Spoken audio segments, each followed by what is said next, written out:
Welcome to this special series, and I am so excited to be bringing you the awareness, the tools, and the knowledge to ensure that you can thrive after narcissistic abuse. And with the release of my new book and all of the other special releases over the coming weeks, we hope to bring awareness of narcissistic abuse and, so importantly, the tools to recover into the mainstream. So to help us make an extraordinary impact, I would love you to get involved by leaving your comments and questions and sharing this information and the content far and wide. So You Can Thrive After Narcissistic Abuse is available mid-November. So to find out all the details and pre-order your copy, you can go to youkanthrivebook.com. I'm so excited today about a conversation that we're going to be having about the blocks that we internally carry that keep us repeating painful relationship patterns. And I am overjoyed to dive into this topic today with my dear friend and colleague who is an expert in finding and clearing internal painful patterns of disappointing and abusive relationships so that we can connect to true healthy relationships and, of course, an intimate love partner.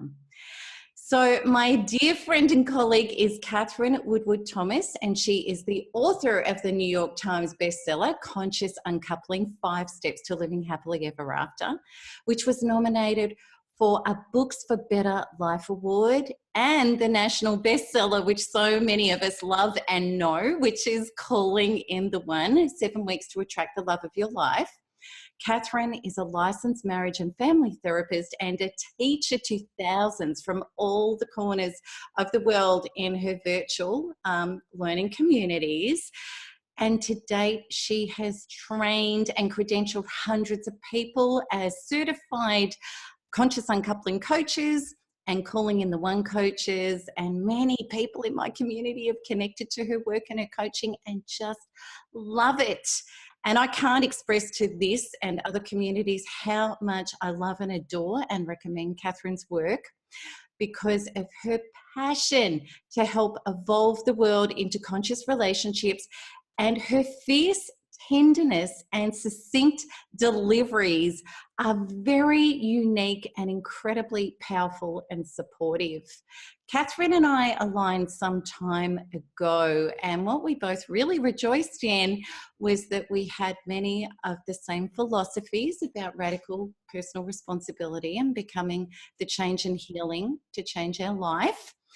And I love Catherine's take on inner work. So it is with my deepest joy to connect to you, Catherine, my dear sister in this mission.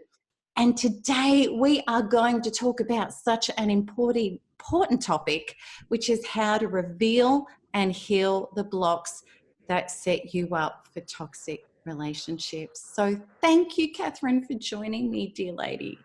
Oh, thank you for having me. I just love your work so much, Melanie, and I just love what you're standing for. And I'm so excited about your new book. It's riveting. I've started to read it. It's absolutely riveting. You've done such a great job. Oh, thank you. I take that as a beautiful compliment from you with your incredible books that you've put out there and continue to do. All right, so Catherine, let's dive into this. Let's get going and let's talk about the unconscious blocks that can keep us repeating those same painful and even abusive patterns with people, no matter how hard we try not to do them. Just let's get started with that. Why aren't they conscious? What's really going on? Well, so first of all, I think it's important to say that the people who struggle with patterns of, let's call it co-narcissistic patterns. Yes. So there's the narcissist, and then there's the co-narcissist, the person who has the tendency to wind up in those relationships, which you and I have both been. Absolutely. Really a very down home. If anyone's here with us, this is like a sister circle or brother circle. Like we're all brothers and sisters here in this conversation. Yes. And I have I'm a marriage and family therapist, but I share really from my own experience. That's my true credibility, which I know is yours too. So, so it's very important to remember that those of us who have these tendencies are very intelligent people with a tremendous amount of love to give. We can be extremely accomplished in other areas. We hold responsibility. We have a big sense of purpose and mission. We're accomplished people. We're successful people. So this is nothing that we should be ashamed of, but it is an area of tremendous inconsistency that we would then end up tolerating relationships where we're constantly diminished and put down and not treated well and getting less than we deserve, where we end up losing ourselves in some way because we're people pleasing, and all of these kind of codependent, anxiety, fear-based driven things that cause us to lose our personal power, and in many cases cause us to become ill, which is your story. And I think that if I look back in my life and times I've gotten sick, I think it's a bit of my story too. So, so I want us to start with what actually makes us really susceptible to these kinds of relationships, in a way that we are not susceptible to kind of toxic patterns elsewhere. And so it is about going all the way back to very core beliefs that have to do with attachment patterns and a core sense of self that developed in response to how we were being treated or mistreated when we were even too young to remember. I mean, I think you talk in your book about past lives, going back into past lives. I'm not a past life expert. I certainly am fascinated by what you have to say, but what others have to say. I go back down to the womb, when we were in the womb. Yes. And whether we were even, coming into the world in a way that was welcoming, like someone was actually happy we were arriving, or if it was a trauma and we were not wanted. So we go back all the way back to the womb, or you go back to the crib, or maybe you had a trauma when you were young, but an identity formed that had specifically to do with who am I in relationship with others? Who am I as a person who's loved and valued? Am I somebody that other people want? Am I someone who other people care about?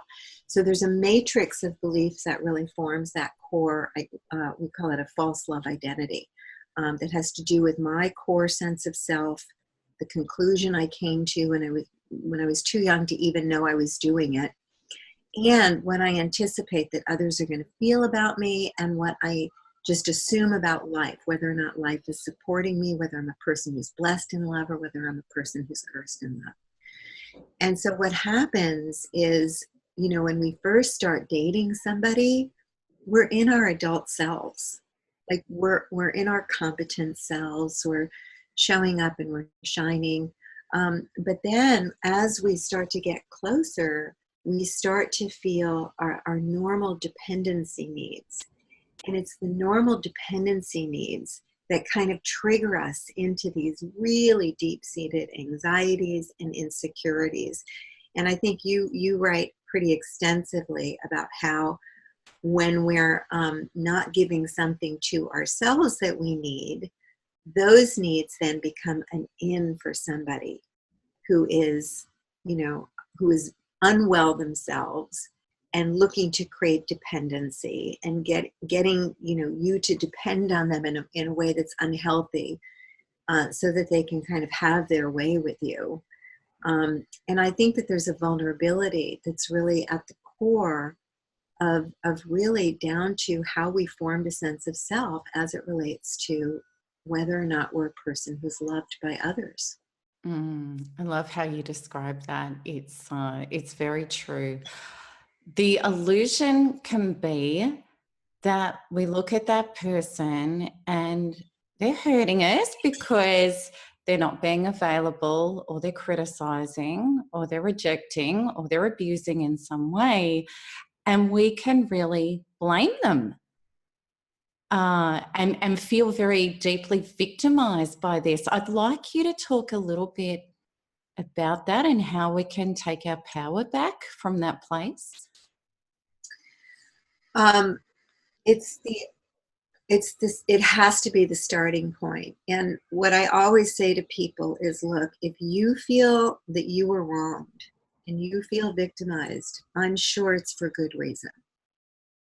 I don't think we make these things up, and I think that we human beings are hardwired for fairness. So when something egregious happens and we're lied to, or somebody kind of takes us for the fool or takes advantage of us, it's very easy to have our attention wrapped up in the other person. But if you keep your attention there, the problem with that is that I like to say, even if it was 97% the other person's fault, you're not looking at your 3%.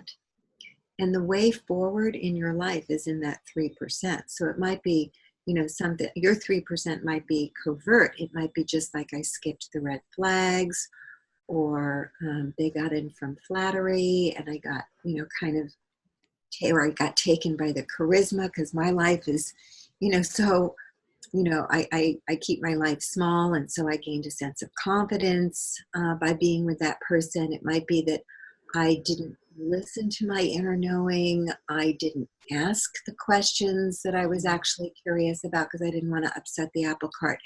There's always something that we ourselves did that allowed the abuse to happen. So a lot of times when people are unpacking these really gnarly relationships, I go back to the beginning because there were decisions that were being made right at the beginning that actually set that dynamic up to happen. Maybe, 2 years down the line, 5 years down the line, 10 years down the line. And some of those decisions, maybe just ignoring the fact that that person just used the whole evening to talk about themselves. And when you tried to get in something about yourself, they didn't seem very interested. That's a great point. I really do like that. And if we're, taken away by some compliments, or the fact that this person is attractive, or they seem to tick the boxes, we may miss that. Or we might just, we'll make excuses for it rather than really being attuned to that. So the 3% is about really seeing that clearly and understanding the consequences of minimizing something like that. So that, because how are you going to trust yourself moving forward? And this is the thing, people are going to read your book. They're going to maybe go through your program. They're going to really have a big awakening. But that awakening has to then translate into the choices that they're making in life. And life doesn't evolve like a lightning bolt insight. Life actually evolves through us when we make different choices. So a lot of what you're doing and a lot of what I'm doing is making us conscious about the choices that we're making.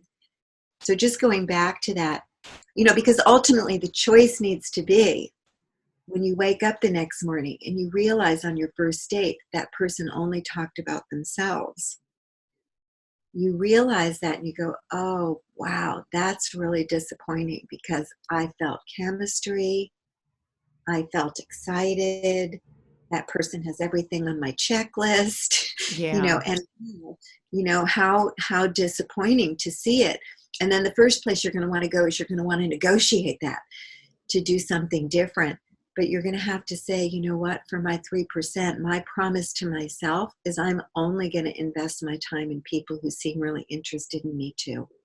Perfect. I love that, because this was leading into my next question with you, how we can unconsciously collude with our wounds. If we've got our unconscious blocks, we can collude in with relationships without realizing that we're actually showing up in a way. I love how you talk about in your work about how we show up and how we have to be different in the way that we can show up. Catherine, can you think of some other examples, some common examples, how as women and men we can show up in relationships really handing our power away? Well, let me go back to what I was saying before and create a through line between your question and that. Mm-hmm. So when we talk about this false love identity, for those of us who have a tendency toward narcissism, there's two main ones that we tend to default to. And we will go very often we'll kind of go to this place in consciousness when we get disappointed or when we get afraid. And those two core beliefs are either some version of I'm invisible, which if you really had very narcissistic parents, you might actually have, it might actually feel for you like I don't even really exist, right? I'm not even really all here. Absolutely. And then the other belief that leaves us vulnerable. And then I don't deserve to exist. I don't deserve to exist. So I don't have needs. I don't have rights. I don't have my own identity or wants. All that. Right. Right. And then the other one that we're vulnerable to, those of us who are vulnerable to narcissistic abuse, the other false love identity is I'm alone, a very core aloneness, because neither one of your caregivers ever really came into your world. And if you weren't joining with them, it really was like you were just alone and you didn't exist. So what happens is, now, most of us do some work on ourselves, and we know intellectually that it's not true that we're alone or that we're invisible. But what happens is that in relationship with someone we like, what we'll start to do is we'll start to show up in ways that almost pulls them into the role of being self-absorbed with us. So for an example of that is that inside of the I'm invisible matrix there of consciousness, there's an assumption that other people don't really care about your feelings and don't care about your needs, and that it might even be dangerous to make those visible. Right? Absolutely. Love this conversation. Yeah. So from that consciousness then, when you meet someone you like and you want them to like you and you're on your best behavior, you just go into your adaptive strategies of kind of disappearing yourself and making it be all about them. You disconnect from your own feelings and needs. You become acutely aware of their feelings and needs. You start organizing around their feelings and needs. You never really share what you are needing from them, because you're at that point you're kind of disconnected from yourself. You don't even know what they are. So in other words, you're self-abandoning all the time to organize around them. Their limitation is that there's only one of you here, right? Their attention is on themselves, and you accommodate that limitation. So when they don't see you, you just see them twice as much. And so you start adapting to that as though it's normal, because that was normal for you in your childhood. So where I go in my work is very much to naming that core self, and then doing what, I love this term that you created, which is self-partnering. Maybe other people call it self-parenting, but you really talk about self-partnering. So your adult self, your spiritual self, can almost hold that younger self and say, honey, you were never invisible and you were never alone, and that's never true about you. And you start speaking truth, and you do deserve to have your feelings and needs met and cared for and responded to and respected. And I'm right here. And it's appropriate for you to expect anyone that you become intimate with and start to give your body to and your heart to and your time to and your love to, that you would expect that they would reciprocate. And if they don't, then it's not the right place for you to be. So there's a part of you that knows that, and it's your ability to mentor that part of you, and then to begin to map out how you would show up inside of your true love identity, the true sense of yourself as someone who is deserving of taking up space in this world, who does deserve attention, whose feelings and needs matter and should be taken into account by anyone you let close to you. And you start to chart out, well, that part of me I would raise my expectations that somebody give me their attention when I share with them what I feel, that they would respond to what I need, that they would actually adjust their behavior according to the feedback that I give, that you would raise your expectations that someone would actually look to take personal responsibility instead of blame you for all the problems in the connection, right? It's really mapping out, like, what does it actually look like on the court of a lived experience when I'm dating someone and getting to know someone before I give my whole self into this Mhm. relationship. This is what the dating process is. Let me assess someone's character and their capacity for actually being there for me. I love you saying that. Those two C's, character. You cannot change a person's character. And that bargaining you were talking about, where we can get involved with somebody who is self absorbed, they tick all the other boxes. And then, maybe we think, well, I can train them. Even if we've done the work on ourselves, we might think, well, I can train them, I can lead the way, I can fix this. Whereas, character is character. And there's a lot of good people in the world that nobody's going to be perfect, but they have got a character, they have a peripheral of other people and a care for other people, and they have that capacity. But we've got to show up in a way when and I know, Catherine, you're big on this, and I'm big on this too, where it is our responsibility to speak up for what we want and to be honest and authentic and ask and express, and not just expect people to be mind readers where we can go all passive aggressive and think, oh, well, nobody cares, nobody loves. Here it is. I'm doing it all again. And they should know better. I think we've really all got to grow up in maturity past that place and be honest and put it on the table and ask for what we need. And then we're going to see people. I love another thing I learned profoundly from you, Catherine, is about transforming our relationships into evolutionary relationships by being honest about what we need and then seeing who can step up with us into those relationships or not. Mm-hmm. Well, there's kind of a general belief right now that we repeat these patterns because we're trying to heal. But I think you and I, and probably everyone here, knows that when we repeat an old painful pattern, it is anything but healing. Oh, it feels like we're ripped open all over again. It is a rewounding. Yeah, absolutely. So I think one of the things we're saying here is that we repeat old patterns because the choice points are not clear to us. Mm. We haven't gotten clear about the choice points, and that making new choices is going to require of us we learn certain new skills. Yes. So the moment we start talking about, well, you've got to share your feelings and needs with other people, if you really have that co-narcissist dance down, you're probably a person who's not very connected to your feelings and needs. You might be very empathetic Absolutely. to the feelings and needs of other people. And so your own feelings and needs, though, maybe you even, start to feel like you're selfish to put your attention on yourself. So it becomes like this practice to just check in with yourself and to say to yourself, Catherine, honey, what are you feeling right this moment? What are you feeling? And see if you can name the actual feeling.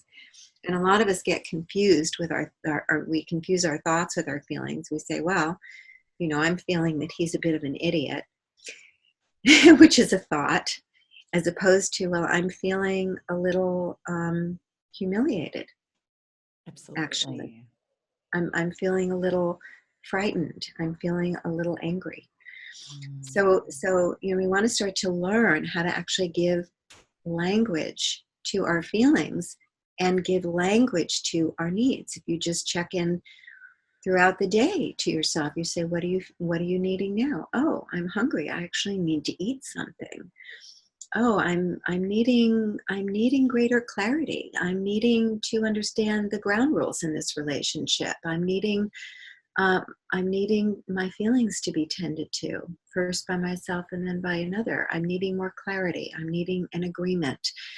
And when we get good at that, then we can start expressing them to other people. So there's the internal development, those things that did not have a chance to develop when we were young, and we had things that were happening in our environment, whether that was like an acute trauma, someone died, someone went to the hospital, or it was a developmental trauma. You had a parent who was a narcissistic person themselves, and so they never gave you the mirroring.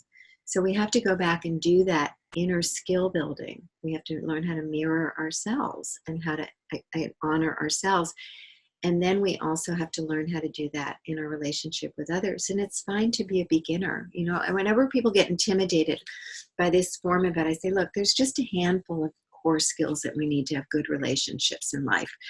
And we all learned things. You know, you learn how to drive, or you learn how to do a certain task for your job. We're good lifelong learners here.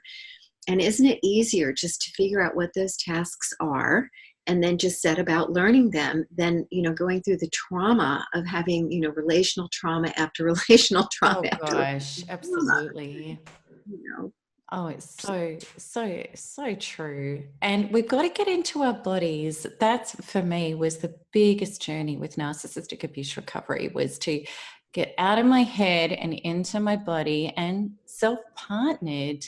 And what I find a lot in this community is the trauma is very, very big. A lot of people going inside, it is like, well, I'm in Beirut and I'm in a war zone, and I feel like if I start expressing my needs or I connect to them, that, you know, I'm going to get crapped on, which is that acronym of criticized, rejected, abandoned, or punished. And I can have a literal survival program on that feels like I'm going to be annihilated and I'm going to die. You know, that trauma can really, really be that big. So, you know, a lot of my work, you know, and as a combination with stuff that you do too, you know, my work's very much about finding those big, massive survival traumas and getting rid of them so that we can actually get past the literal terror of getting into our bodies and being at one with ourselves, and then expressing and bringing that authentic person forth without, you know, logically we know we're not going to get annihilated, but when those survival programs are running, try telling your body that and your being that. It's, you know, we just revert back to trying to survive a war zone. That's what it feels like. So there's such a shift to move out and get past that and work through that. So, Catherine, in you know, in our recovery from toxic relationships and getting out of those patterns, a lot of people, you know, they may be out of the relationship or getting out of the relationship, and they're disconnecting and they're healing, and ultimately they're wanting a beautiful relationship in the future.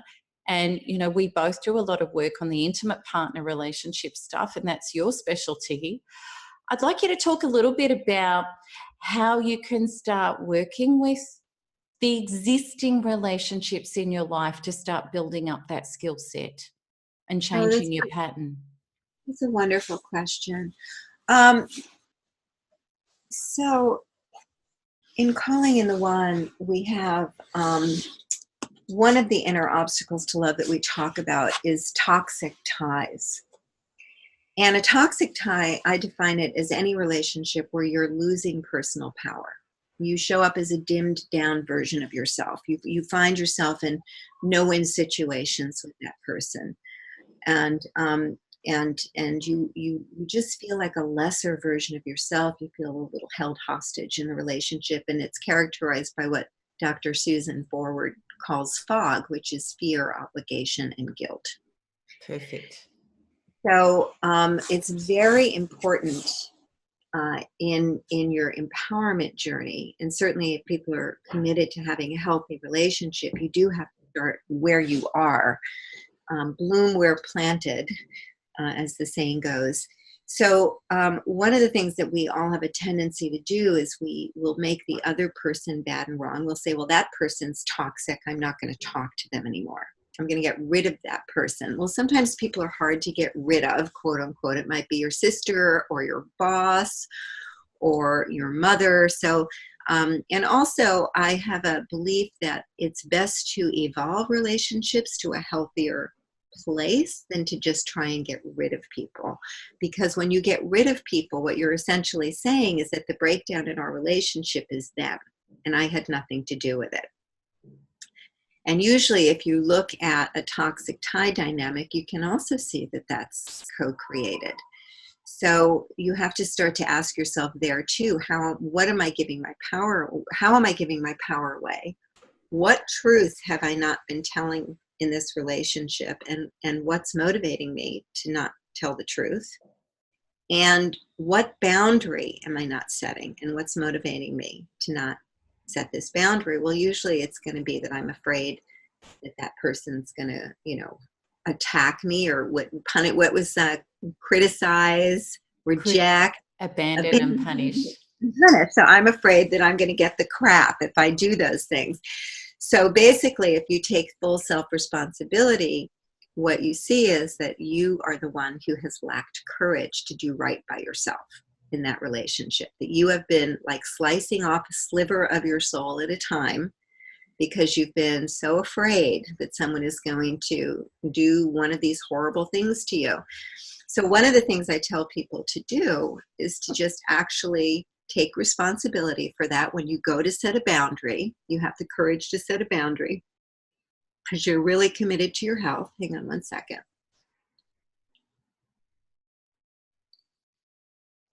One of the things I encourage people to do is when you communicate that to someone, be responsible in how you communicate it and give them the benefit of the doubt and actually say, I haven't been coming clean with you. I've been, for example, if it's your boss, I've been working every single night when you ask me without asking for overtime or without, letting you know that what's happening in my home and with my kids and how much they're upset because I'm not coming home. And I've done that because I've been afraid that you would be angry and upset with me, or I've been afraid that you wouldn't give me the promotion that I'm hoping for. And I really want to apologize for not coming clean about my limitation before now. So, whatever that costs, if that costs that promotion, I'm happy to discuss it with you. But here's really where I have to draw the line on that. I'm available to do that maybe one night a week, but that's probably my capacity.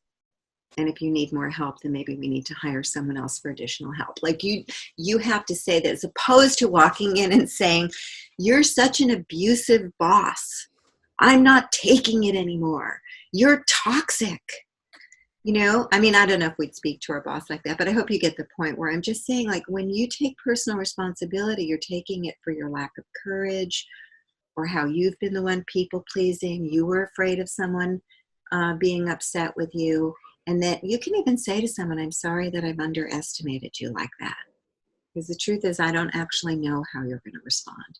But this is the boundary I need to set now moving forward. I love that. I think it would be fair to say that all of us who have had big destructive narcissistic relationships have had areas in our life, whether it be family or friends, where we have been colluding with being taken advantage of and overgiving and not setting boundaries and feeling uncomfortable and haven't spoken up yet.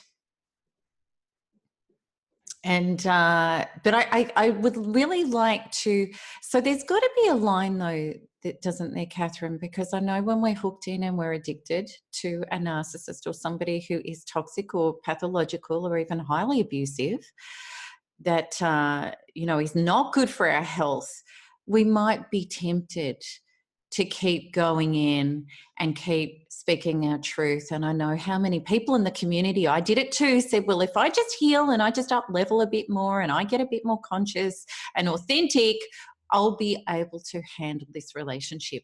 Where do we get to the point where we say, this is no contact, this needs to be no contact? When do we do that? I think that's a really critical question.